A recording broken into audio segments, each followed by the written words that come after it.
Well, well, well. Hello, Rhiannon. Hello, Alan. How's it going? Good, how are you? I'm very well, thank you. What have we got here? We have a BMW 1 Series Convertible. Is this your own personal car? No, this is actually a new sales here at Steve's Car Sales. Oh, I see. Well, it looks very nice, I have to say, on first inspection. So tell me, Rhiannon, what features has this car got? Well, funny you should ask that, because I have been doing my homework. I've done some good researching and I have found all the specs of this car. Okay. So, starting off with the basics, we've got power steering, central lock-in, airbags, electric windows, electric mirrors, we've got a CD player and a USB port. We've also got a built-in sat-nav screen, standard. And Wow. we've also got alloy wheels, a cigarette lighter, part service history, cloth seat trim, and if that wasn't enough, we've also got push start. Oh, start-stop technology. Very advanced. And BMW has upped their game with this model. We've also got reversing camera and reversing sensors. Very nice. And of course, Oh, I bet that don't work. yes it does.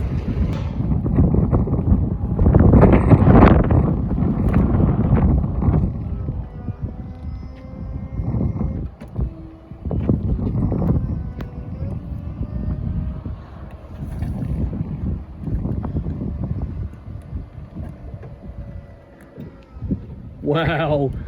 I have to say, Rhiannon, that is certainly a feat of engineering. I absolutely love it. I'm not a soft top person myself, but this car does look quite spectacular.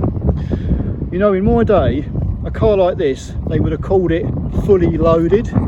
It's certainly got some specs to it.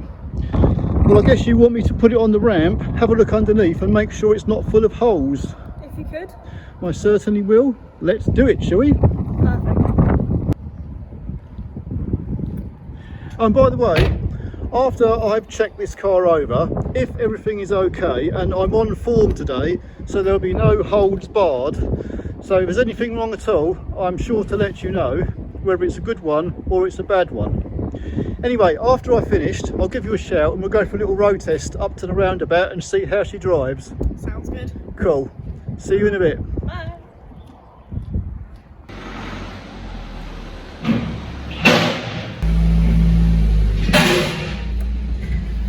Well guys, this is certainly a bit different from a Ford Mondeo. BMW 118. It does look very nice. Let me just put this roof back up. You see it's got two buttons down here. One to take the roof down, and I guess this one is to put the roof up. Let's see what happens. Well, hey, there she blows.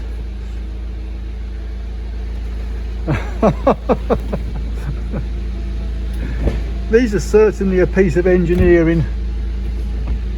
Whoever thought of these mechanisms is very clever people. There we go, and of course all the windows then go up, and there we are. We're all sealed inside the car again. Does the actual radio work? Oh, it does as well. Look at that. Very nice. Well, I suppose I better get out, have a quick walk around, look in the boot, I guess, and under the bonnet, and then go underneath it. And before I get out, this car has 120,996 miles on the clock, so it's just about running. I do like it. If this was a hard top, I wouldn't be so keen, you know what I mean? But because it's a convertible, it sort of like catches my eye a bit better. Oh, a little bit of the actual stop lamp in the boot's broken off there. That would probably have to be replaced. But there's a micro switch here to open the boot. And if you know anything about convertibles, you've got to be careful. There's only so much you can put in the boot to a certain level, because the roof's all got to fold down, otherwise you could do some damage. But yeah, you've still got ample room in there, although you'd fit the shopping in there. Let's just say that. What's underneath? Yeah, there we go, there's our battery. No spare wheel in one of these. You get some tyre weld and a compressor to pump the tyres back up. So, oh, you get a warning triangle at least. That's the way a lot of these cars are going these days. It does have a reversing camera just there as well.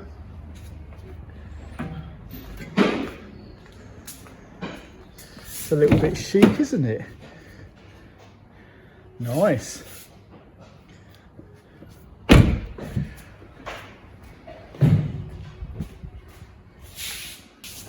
All right then. Well, this is a little bit different, isn't it? A BMW 118 diesel.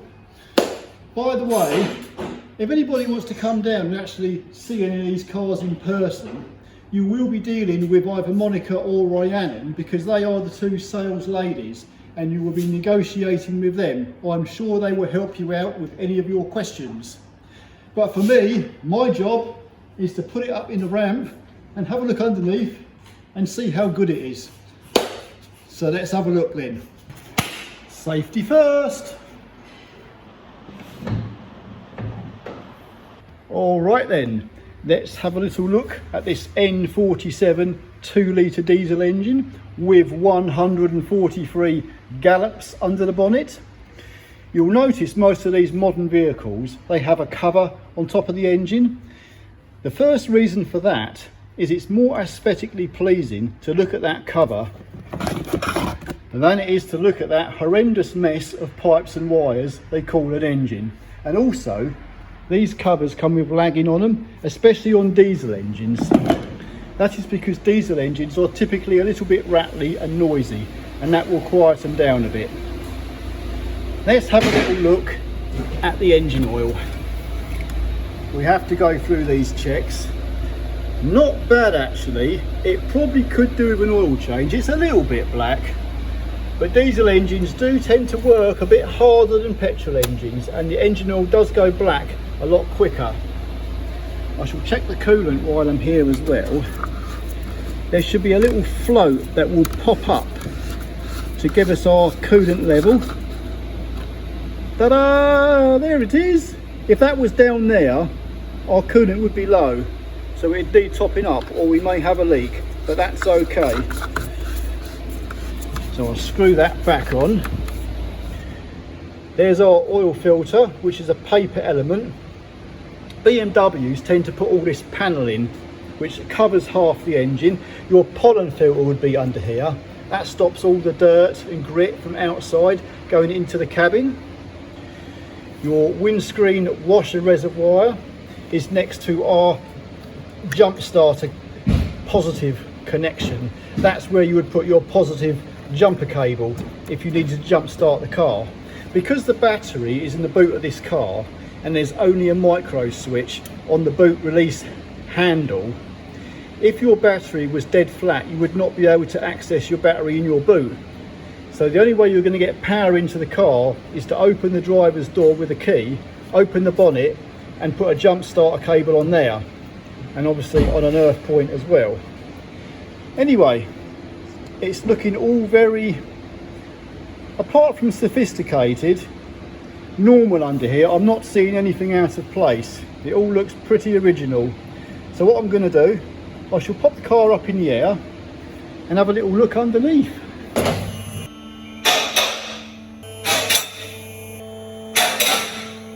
I am thinking to myself, this is going to be a very quick inspection under here.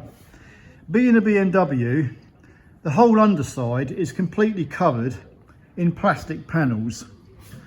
But I'll tell you something, that little bit there, that's, you undo that flap, that's where you get to your sump bung where you can drain your engine oil. But there's no oil leaks. That's what the first thing I've just noticed. Quite often when I get underneath a BMW, there will be an oil leak and it will be obvious. But it's dry. That's a good sign. Suspension arms, track arms, anti-roll bar drop link up there. You've got to have a look at all these bits and pieces. You've got to make sure, I mean, I've gone underneath cars before and I've actually found nuts and bolts that are just loose and hanging off. where people have been at them and they've forgotten to tighten things up and stuff like that. So you've got to have a good look around. However, this car does strike me as a car that has not been monkeyed around with, if you know what I mean. Everything looks rather good on it. I think it's been looked after by its previous owners. So I shall have a quick shifty down, and obviously if I come out a minute, they have plastic skirts down the side of the seals covering the actual metal part of the seals. That's where you jack it up on these blocks here. That's the rear one, and there'll be another block up here on the front. Quite often these blocks can get broken off, but these ones are intact, which is good. Right, I will head back underneath. What else can we find? I do like cars where there's lots wrong with them, that I can point out things, where there's crumblies, holes everywhere. It's more to see. But on this particular car, there really isn't anything to see. Drive shafts, because BMWs are rear wheel drive. I would note though, on these drive shafts, them little bolts holding it on, you want to make sure none of them are loose. I have had that in the past. Brake hoses, no splits, especially brake pipes. These ones look ever so good actually, and they look like the original ones. Check the coil springs, the drop links, the boots, the little dust covers. But no, I'm really not seeing anything of concern. And quite often in the past, when I've looked at BMWs, I'm very particular when looking at the actual metal brake pipes, because they do tend to corrode on some of the older versions. Although this is a 2009 model, so it's a bit newer, even though it's not exactly, I mean, it's good like 13 years old now, but it's looking very nice. So that's about it. I've been underneath, really not a great deal to shout about. The front suspension on these BMs is typical McPherson strut, so you can have the suspension hanging. That way you can put a bar underneath the tyre and lever it up and down, and that way you may see any play in the bottom ball joints, or subsequently you can put the bar in between the hub and the suspension arm and give it a rock like that, or between the wheel and the actual arm or ball joint, give it a push up. But there's no play in any of these joints. I will get the wheels side to side and give them a good rock. I guess if I do find anything, I will let you know. But as things stand at the minute, everything looks pretty good. Apart from using the lever bar underneath the tyre, it is always best to actually grab it, the wheel, from 3 and 9 o'clock and give it a good rock, and from 6 and 12 o'clock. And also, as I found, sometimes you can rock it like that, you won't find no play at all. If you pull the wheel out like that, then rock it, sometimes you can get a lot of play in one of the ball joints. It's just the way they are sometimes. Well, I must say, the tyre treads are very good indeed. I have checked all the suspension joints underneath, on the suspension arms, etc. The brake hoses, the brake pipes. I cannot fault this car. The suspension coil springs are all in one piece. You never know, they can break just by sitting there. And last but least, I shall spin the wheel to make sure there's no roughness. Sometimes if you're spinning a wheel and you're checking for a wheel bearing, you can put your hand on the spring, and if you spin the wheel you can feel the roughness through the spring. But on this car there is no wheel bearing noise whatsoever. Well, the rear end is pretty much the same as the front. 4 good tyres, no faults that I can find at the moment. I'll point this out. You see just in there, you've got a little ring on your drive shaft. Your ABS sensor picks up off that ring.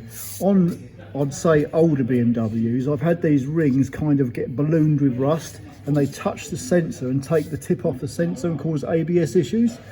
These ones look absolutely like almost brand new. So no complaints whatsoever. I also noticed on this car, the actual wheels, the alley wheels, you know how they tend to get scabby and flaky and all peel off, all the lacquer comes off them? These are all really, really good. There is a few little spots here and there, a little bit by the valve there, but apart from that, the wheels are in absolutely very nice condition. All the brake discs are good, all the brake pads are very good indeed. So I've just been looking around and I really cannot find anything to put my finger on and say that needs urgent attention. So I'm quite impressed. I know we mainly deal with Fords here and it's very rare we'd have a BMW on the ramp, but I have to say this little 1 Series has quite impressed me.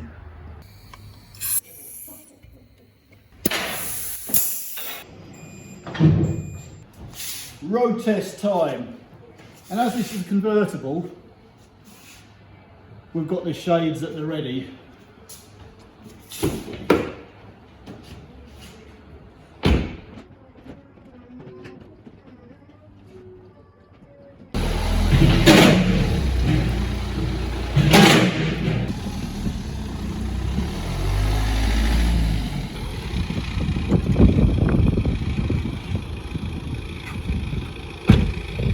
Okay, we shall grab our sales lady Rhiannon and go for a little road test.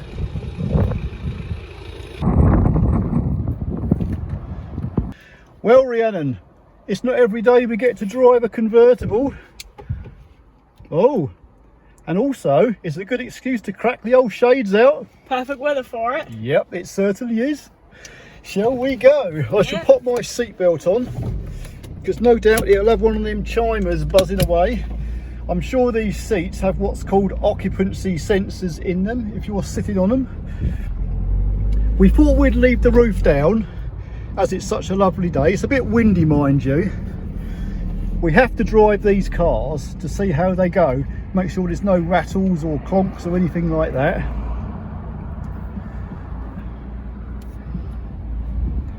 How does it feel? It's quite nice actually. This is I would have called this a hairdresser's car, but I'm going back to the 1980s no doubt, when convertibles are more of a thing. But I do find that convertible cars, they seem to be a little bit special. They look very nice. They're kind of an eye catcher. And they're very good if you've got long hair, Rhiannon. Oh yeah, loving it. It drives very nice, doesn't it? It's very smooth actually. I like it. I am sort of like taken by that big screen. You've got a sat nav on that as well, and it's a CD player. The air conditioning all works, just in case you get a little bit too warm in the summer. Nice seats, headrests all round. It's very comfy. Can you see yourself owning one of these? You know what? I could actually. You would trade in your Fiesta ST?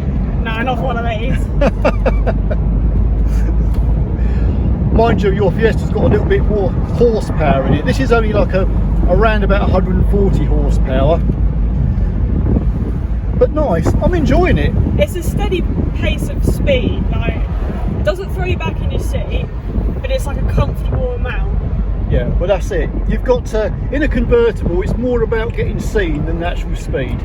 You've got to drive past so people can see you, with your sunglasses on and your long hair. I stand by my words, these are women's cars. I know a lot of blokes these days will buy these because it's kind of a cool car to have. So what do you reckon? Good? Good, I like it. Yeah, that was actually quite a nice little journey. It's nice and smooth, quiet, comfortable. Very nice indeed, and it's a manual, in case I didn't point that out earlier. It's a manual transmission. So yeah, I'm impressed. So anyway, if this car was to have sold, if you sell this car to somebody, how much warranty do you reckon they would get with it? Well, you get 6 months warranty, which covers everything apart from tyres, windscreen and car keys. Oh, okay. What about things like brake pads? Would they be covered? Brake pads, light bulbs,